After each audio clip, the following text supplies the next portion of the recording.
Ugh, I forgot to place a delivery order. You start cooking now. That's what my mother-in-law, Catherine, blurted out on the day we were supposed to have a family dinner with relatives. She had promised to order delivery for the event. Enough food for 10 people. Expecting me to whip up a meal for that many people on the spot is ridiculous. But arguing with Catherine would be a waste of precious time. So I got to work. My name is Mary. I'm 33 and work in a restaurant. My girlfriend owns the restaurant where I work. I'm married to John, a man 2 years my senior, whom I met through work 3 years ago. John is incredibly kind and treats me well, so life is good. The problem is Catherine, who dislikes me.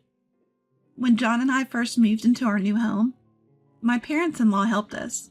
To thank them, I cooked dinner. My father-in-law David praised my cooking, saying, "This is really delicious. Mary, you're an excellent cook." I was genuinely pleased and thanked him with a smile. Catherine didn't like that David praised me. She snapped, "Showing off your cooking skills when you're just an amateur. Don't get carried away. What a snobby daughter-in-law." I was shocked. I had never heard such harsh words from Catherine before. From that day on, she took a dislike to me. Thankfully, we didn't interact much with the in-laws after moving because they live far away. But whenever we did visit, Catherine would sarcastically say, "Mary, will you cook for us? You're good at it, right? What delicious dish will you treat us to today?" I didn't want to cook in front of Catherine anymore, so I'd suggest, "Oh, I'll pass on cooking today. Should we buy something instead?" But then she'd explode. "How dare you? Who do you think you are? Just cook." So I had no choice but to cook every time. And it would have been bearable if she just ate without complaining. But she always said, "This is not to my taste," making the experience truly miserable. I dreaded going to the in-laws because of Catherine, who acted like an angel in front of David and John. It's so thorough that it can be said to be perfect. She never said anything sarcastic about me in front of David or my husband, and always when they weren't looking. The other day, I couldn't stand the stress over Catherine, and finally told David and my husband about Catherine's misdeeds. But they were both skeptical, of course. She was so convincing that when I finally told David and John about her behavior, they were skeptical. But John trusted me, so we started avoiding visits to the in-laws. Then one day, Catherine called. She said some relatives were coming over, and they were hosting a dinner at the in-laws. It was more of a "you must come" than an invitation, but I decided to consult John first. John said we didn't have to go, but one of the relatives, Henry, had been kind to us, so we decided to go for his sake. When I told Catherine, she said, "Good, we're expecting a lot of people, so I'll order delivery. I'll handle the reservations." I was relieved. If she was ordering delivery, I wouldn't have to cook. "But you'll have to help clean the house," she added. I agreed. On the day of the dinner, John and I arrived at the in-laws in the afternoon to help clean. That's when Catherine dropped the bomb. "Oh dear, I forgot to place the delivery order. What are we going to do?"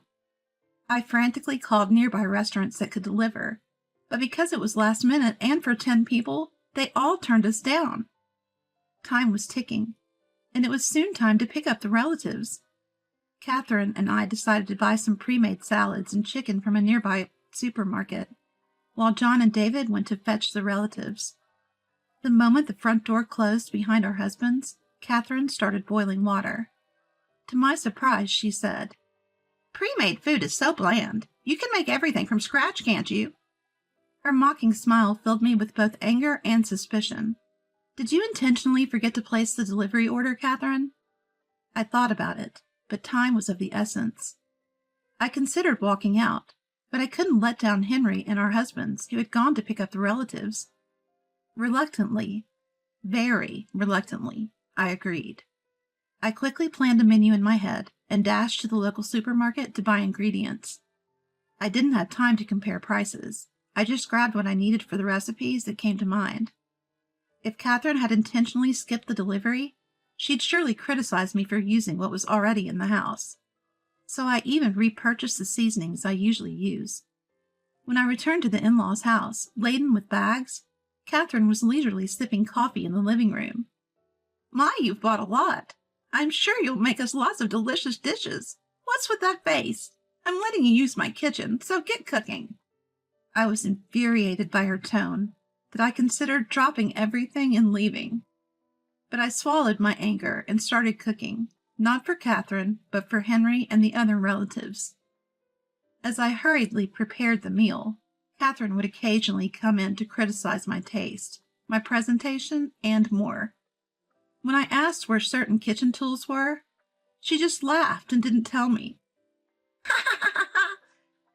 If I found them myself, she'd say, "You're rummaging through my kitchen like a common thief." I was furious, but time was running out, so I focused on cooking. Finally, the meal was ready. I looked at the clock. The husbands would be back in less than 10 minutes. I felt a sense of relief, but then Catherine came over to inspect the dishes. "I'm so glad you made it in time. I was worried we wouldn't have anything to offer our guests." She laughed, implying that I was slow and inefficient. I was about to say, "The whole reason we're in this mess is that you didn't order delivery," when she clapped her hands and looked at me with a smile. "Well, you've served your purpose. You can leave now." I was stunned. Not a single word of thanks? And now this? Catherine let out an exaggerated sigh and shook her head as I stood there speechless. "Do you even know what today is? It's a day for our family to gather and eat. It would be strange for you, a daughter-in-law, to be there. You're an outsider. Were you planning to eat with us? How presumptuous!" I had a lot to say, but it all vanished. I couldn't waste another second on this woman. "Understood. I won't come back again." As I prepared to leave, Catherine watched me with a malicious grin. I texted my still absent husband and left the in-laws' house without looking back, heading home. I asked my husband to convey my thanks to Henry and told him I would never visit the in-laws again. My husband, now aware of the situation, was furious but agreed for Henry's sake. 3 hours later, Catherine called. I ignored it, but she kept calling, so I blocked her number. Then my husband called. First, he confirmed that he'd thanked Henry, which was a relief. He then told me what happened after I left. Catherine explained my absence to the arriving relatives as a sudden illness.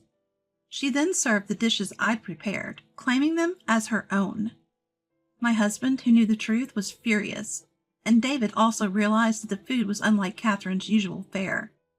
He tries desperately to pursue Catherine in front of his relatives. Henry took one bite and immediately said, "This tastes like Wilson's restaurant. You're saying you made this?" Catherine stumbled over her words as Henry grilled her on the ingredients and the dish names. Finally, she admitted, "Actually, I forgot to place the delivery order, so I had it delivered from that restaurant." But then another relative chimed in, "That restaurant doesn't do delivery."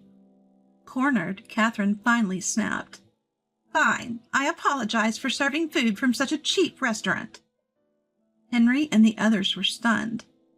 "That's a high-end restaurant we only go to on special occasions," Henry retorted. And then the relative said, "Wilson's restaurant is a high-end place we go to for special occasions.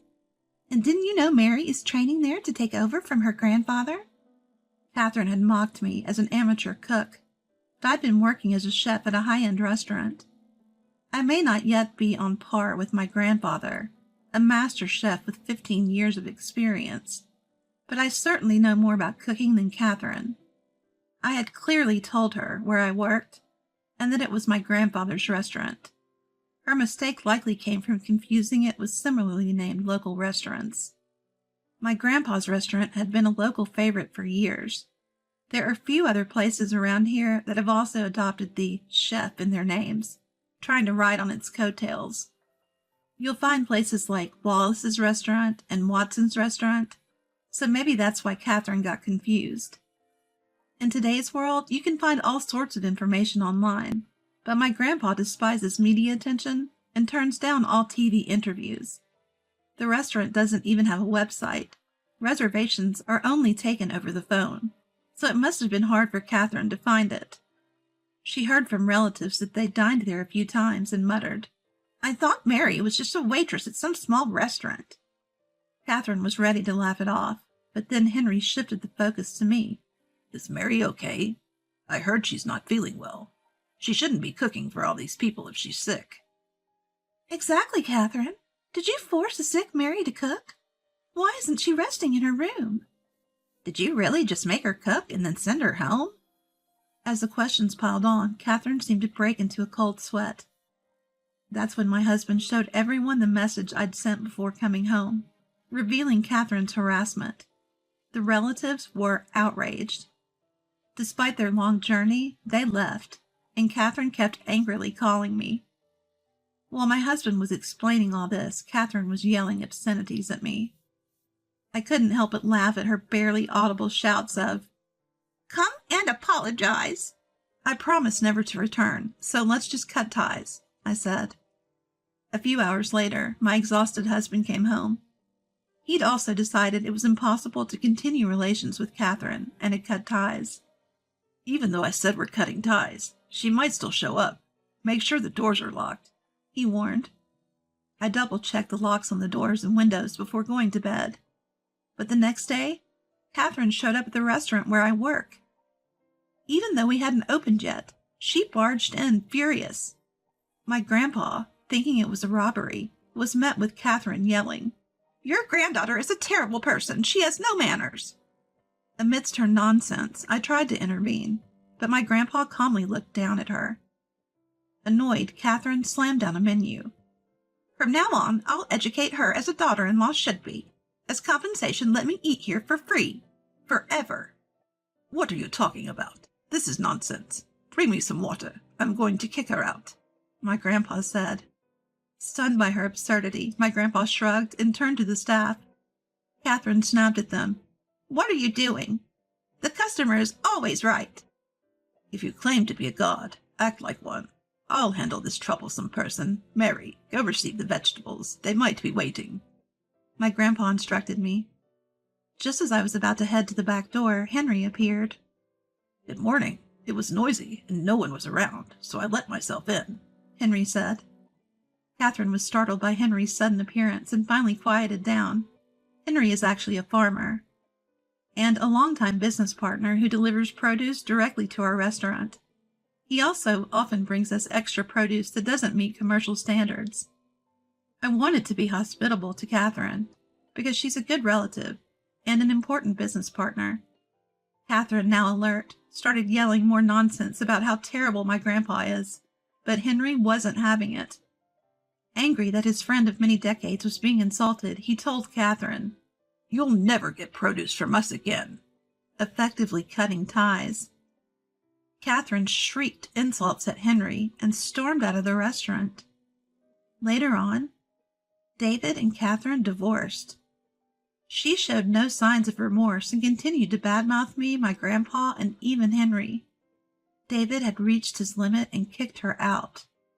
After that, Catherine repeatedly tried to force her way into our home, demanding to live with us. But we had good security measures, so she couldn't get in. We ignored her while alerting the authorities. Eventually she left, perhaps due to neighborhood gossip. Once she stayed until the police arrived, but fled when approached by a burly officer. We haven't seen her since. Now she lives in a cheap apartment and works a part-time job to pay rent. She keeps complaining about how miserable she is, making it hard for her to fit in at work. She's struggling with her new job since she's always been a homemaker, and seems to be under a lot of stress. She's barely making ends meet, and has been asking relatives for money, but everyone is ignoring her. All her voicemails and messages go to my husband's phone, which we've set to block her calls. Life has been peaceful since.